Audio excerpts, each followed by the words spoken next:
नमस्कार, audio bulletin सुन रहे हैं आप। मैं हूं आपके साथ विपुल पांडे।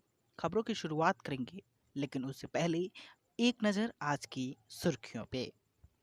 देश में कोरोना वायरस संक्रमण के 67,151 नए मामले आए सामने। 1,059 लोगों की हुई मौत। मृत्यु दर 1.83% पर आई। दिल्ली में बढ़ी कोरोना मरीजों की संख्या। सरकार को अब ज्यादा खर्च करने की जरूरत नहीं, गरीबों को दे पैसा। आरबीआई की रिपोर्ट साझा कर बोले राहुल गांधी। त्रिवेंद्र सिंह रावत के क्वारंटीन होने की वजह से मंत्रिमंडल की बैठक हुई स्थगित। महाराष्ट्र में इमारत ढहने की घटना में मृतकों की संख्या बढ़कर 16। तलाश और बचाव अभियान लगातार जारी। तय समय पर होगी जेईई मेन की परीक्षा। 85% उम्मीदवारों ने डाउनलोड किया एडमिट कार्ड। वहीं वाराणसी के डोम राजा जगदीश चौधरी का निधन। प्रधानमंत्री और गृह मंत्री ने जताया शोक। अब खबरें विस्तार से। भारत में कोविड-19 के 67,151 नए मामले सामने आने के बाद देश में संक्रमण के मामले बढ़कर 32,34,000 हो गए हैं। केंद्रीय स्वास्थ्य मंत्रालय ने बताया है कि कुल मामलों में से 24,67,778 लोग संक्रमण से मुक्त हो चुके हैं। आपको बता दें कि लगातार बढ़ते कोरोना वायरस के कहर से मृत्यु दर गिरकर 1.83% हो गई है। भारतीय आयुर्विज्ञान अनुसंधान परिषद IMR के अनुसार देश में अभी तक कुल 3,76,51,512 नमूनों की जांच की गई है, जिनमें से 8,23,992 नमूनों की जांच मंगलवार को ही की गई। वहीं बढ़ते हैं अगली खबर की ओर। बता दें कि कांग्रेस के पूर्व अध्यक्ष राहुल गांधी ने भारतीय रिजर्व बैंक की एक ताजा रिपोर्ट का हवाला देते हुए बुधवार को सरकार पर निशाना साधा और कहा कि ध्यान भटकाने और सरकार पर निशाना साधते हुए उन्होंने कहा कि खर्च बढ़ाने, गरीबों के पैसों देने से अर्थव्यवस्था पटरी पर आएगी। उन्होंने ट्वीट किया जिसके बारे में कहा कि जिस बारे में मैं महीनों से आगाह कर रहा था, उसकी पुष्टि आरबीआई ने की है। सरकार को अब ज्यादा खर्च करने की जरूरत नहीं है, कर्ज देने की जरूरत नहीं है। गरीब को पैसा दीजिए, उद्योगपतियों के कर में कटौती नहीं, खपत में अर्थव्यवस्था को फिर से पटरी पर लाइए। कांग्रेस नेता ने कहा कि मीडिया के जरिए भटकाने से गरीबों की मदद नहीं होगी और न ही आर्थिक त्रासदी गायब होगी। आरबीआई ने अपनी ताजा रिपोर्ट में कहा है कि अर्थव्यवस्था में मांग को पटरी पर लाने में लंबा समय लगेगा और इसका कोविड-19 के पहले के स्तर पर पहुंचना सरकारी खपत पर निर्भर करेगा। उसके मुताबिक भारत को सतत वृद्धि की राह पर लौटने के लिए तेज से और व्यापक सुधारों की जरूरत है। केंद्रीय बैंक ने कहा कि साल के दौरान अब तक सकल मांग के आकलन से पता चलता है कि खपत पर असर काफी गंभीर है और इसके पटरी पर तथा कोविड-19 के पूर्व स्तर पर बता दें कि आने से लंबा समय लगेगा। वहीं दिल्ली के मुख्यमंत्री अरविंद केजरीवाल ने राष्ट्रीय राजधानी में कोविड-19 के बढ़ते मामलों के मद्देनजर एक उच्च स्तरीय आपातकाल बैठक बुलाई है। सूत्रों ने बताया कि सुबह 11 बजे होने वाली इस बैठक में स्वास्थ्य मंत्री सत्येंद्र जैन, मुख्य सचिव विजय देव और अन्य वरिष्ठ अधिकारी शामिल होंगे।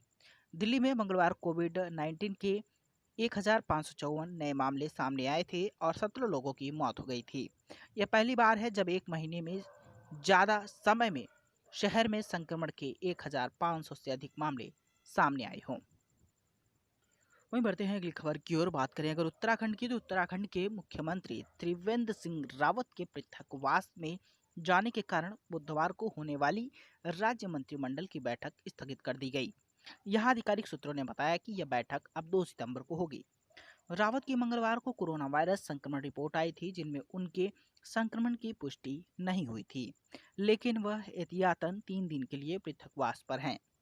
सोशल मीडिया पर मंगलवार को यह जानकारी साझा करते हुए मुख्यमंत्री रावत ने बताया कि उन्होंने मुख्यमंत्री आवास में कार्यरत कर्मचारियों एवं सुरक्षा कर्मियों तथा परिवार सहित जांच कराई थी और सभी की रिपोर्ट ठीक आई। मुख्यमंत्री ने कहा, सावधानी हेतु अगले 3 दिन आइसोलेशन में रहूंगा और अपने आवास में ही जन सामान्य एवं राज्य के विकास संबंधित शासन के कार्य फोन पर वर्चुअली देखूंगा। मुख्यमंत्री ने अपने एक सलाहकार के कोरोना वायरस संक्रमित पाए जाने के बाद संक्रमण की जांच कराई थी। ताजा आंकड़ों के अनुसार कल यानी कि मंगलवार तक प्रदेश में संक्रमितों का आंकड़ा 16,014 तक पहुंच चुका है और महामारी से 213 मरीज अपनी जान गंवा चुके हैं। वहीं बढ़ते हैं अगली खबर की ओर। महाराष्ट्र में रायगढ़ जिले में 5 मंजिला आवासीय इमारत के मलबे से 3 और शव बरामद होने के बाद मृतकों की संख्या बुधवार को बढ़कर 16 हो गई। यह इमारत सोमवार देर शाम ढह गई थी। एक पुलिस अधिकारी ने बताया कि मलबे में अब किसी और के दबे होने की आशंका नहीं है। रायगढ़ के पुलिस अधीक्षक अनिल परासकर ने बताया कि तड़के 70 वर्षीय एक पुरुष और 60 वर्षीय एक महिला का शव निकाला गया। इसके बाद मृतकों की संख्या बढ़कर 16 हो गई। मुंबई से करीब 170 किलो दूर स्थित महाड़ कस्बे में तारिक गार्डन नाम की 5 मंजिला इमारत सोमवार देर शाम ढह गई थी।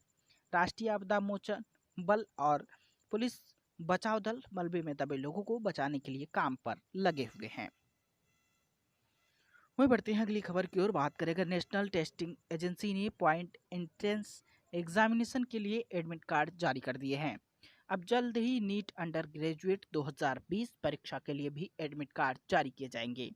बता दें कि कोरोना वायरस महामारी के बीच जेईई मेन की 1 से 6 सितंबर के बीच होने वाली परीक्षा के लिए सभी तरह की तैयारियां कर ली गई हैं। लाखों छात्र सामाजिक दूरी के नियम का पालन करते हुए अपनी परीक्षाएं दे देंगे। हालांकि पश्चिमी बंगाल की मुख्यमंत्री ममता बनर्जी ने प्रधानमंत्री नरेंद्र मोदी से, जबकि ओडिशा के मुख्यमंत्री नवीन पटनायक ने शिक्षा मंत्री रमेश पोखरियाल निशंक से जेईई परीक्षा टालने की अपील की है। कांग्रेस की अंतरिम अध्यक्ष सोनिया गांधी बुधवार को गैर एनडीए शासित राज्यों में मुख्यमंत्रियों के साथ बैठक करेंगी, जिसमें जेईई मेन और नीट परीक्षा के मुद्दे पर चर्चा की जाएगी। माना जा रहा है कि विपक्ष सरकार पर परीक्षाओं को रद्द कराने का दबाव डालने की कोशिश करेगी। नेशनल टेस्टिंग एजेंसी ने मंगलवार को साफ कर दिया है कि परीक्षाएं अपने तय समय पर होंगी, जिसका मतलब है कि 1 से 6 सितंबर तक जेईई मेन और 13 सितंबर को नीट की परीक्षा होगी। वहीं प्रधानमंत्री नरेंद्र मोदी और केंद्रीय गृह मंत्री अमित शाह ने वाराणसी के डोम राजा जगदीश चौधरी के निधन पर गहरा शोक प्रकट करते हुए उन्हें सनातन परंपरा का संवाहक बताया। काशी के डोम राजा जगदीश चौधरी का मंगलवार सुबह वाराणसी के एक निजी अस्पताल में निधन हो गया। वह 55 वर्ष के थे और लंबे समय से अस्वस्थ चल रहे थे। प्रधानमंत्री ने ट्वीट कर कहा कि वाराणसी के डोम राजा जगदीश चौधरी के निधन से अत्यंत दुख हुआ। वह काशी की संस्कृति में रचे बसे थे और वहां की सनातन परंपरा के संवाहक रहे।